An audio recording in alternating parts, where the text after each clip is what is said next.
আচ্ছা, কমপ্লিট যা হচ্ছে আপনার ডায়াবেটিস সংক্রান্ত জটিলতায় অত্যন্ত জনপ্রিয় একটা ওষুধ এবং খুবই গুরুত্বপূর্ণ ওষুধ।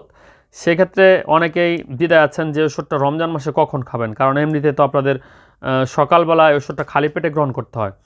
তো এই ওষুধটা আপনার দেখা যায় কি যে খালি পেটে গ্রহণ করা ঠিক আছে, সেই নিয়মটা আপনাকে রক্ষা করতে হবে এবং আপনার 24 ঘন্টা কিন্তু একটা ট্যাবলেট গ্রহণ করতে হয়। সেক্ষেত্রে আপনি যদি সকালবেলা ঘুম থেকে উঠে তারপর আগে এই ওষুধটা খেয়ে নেবেন, মানে সেহরির সময় এই ওষুধটা আগে খেয়ে নেবেন, তারপর আপনি সেহরি খাবার দাবার খাবেন। আর যাদের ডায়াবেটিস সংক্রান্ত জটিলতা রয়েছে তারা অবশ্যই একটু বিষয় খেয়াল রাখবেন যে রোজা রাখার ক্ষেত্রে অতিরিক্ত পরিমাণে ফাস্টফুড খাওয়া যাবে না এবং সন্ধ্যার পরে যেন আপনার ডায়াবেটিসটা অতিরিক্ত পরিমাণে কমে না যায় সে বিষয়টা লক্ষ্য রাখতে হবে। কারণ সারাদিন না খাওয়ার কারণে কিন্তু আপনার ডায়াবেটিসের মাত্রাটা অনেকটাই কমে যেতে পারে, সেই ক্ষেত্রে আপনার কিন্তু সমস্যার সৃষ্টি হতে পারে। তাই বলবো যে অন্তত 1 গ্লাস শরবত আপনি খাওয়ার চেষ্টা করবেন এবং ডায়াবেটিসটা একটু বেশি বেশি পরিমাণে পরিমাপ করবেন।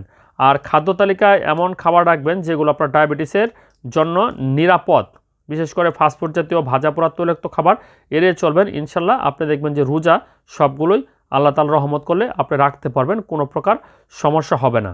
আর যখন রাতের বেলা পানি খাবেন একসঙ্গে না খেয়ে কিছুক্ষণ পর পর খাবেন। ধরেন সন্ধ্যা ইফতারের পর খেলেন একবার, তারপর আপনার তারাবির আগে একবার খেলেন, তারাবির পর খেলেন, আবার শোয়ার সময় খেলেন, এভাবে খাবেন।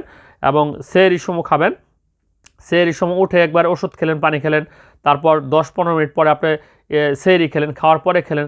মানে মূলত হচ্ছে আপনার পানির ঘাটতিটা কিন্তু রাখা যাবে না। সেক্ষেত্রে যাদের ডায়াবেটিস রয়েছে তাদের ক্ষেত্রে তো বটেই, এমনিও যারা আমরা স্বাভাবিক মানুষজন রয়েছি, যেহেতু এখন একটু ঠান্ডার ভাব কমে আসতেছে, দিনও কিন্তু একেবারে ছোটো না, সেক্ষেত্রে আপনার মূত্রজনিত বিভিন্ন সংক্রমণ কিন্তু দেখা দিবে। বিশেষ করে যাদের প্রস্রাব হলুদ হয়ে যাবে তারা ইফতারের পরে অন্তত আপনার 4 থেকে 5 গ্লাস পানি খাওয়ার চেষ্টা করবেন। যদি একবারে খেতে সমস্যা হয় তাহলে আপনি কিছুক্ষণ পর পর গ্যাপ দিয়ে খাবেন। এখন 2 গ্লাস খেলেন, 1 ঘন্টা পর 2 গ্লাস খাবেন, এভাবে খাবেন, দেখবেন যে আপনি সম্পূর্ণ সুস্থ থাকতে পারবেন। আল্লাহ তাআলা সবাইকে সুস্থ রাখুন।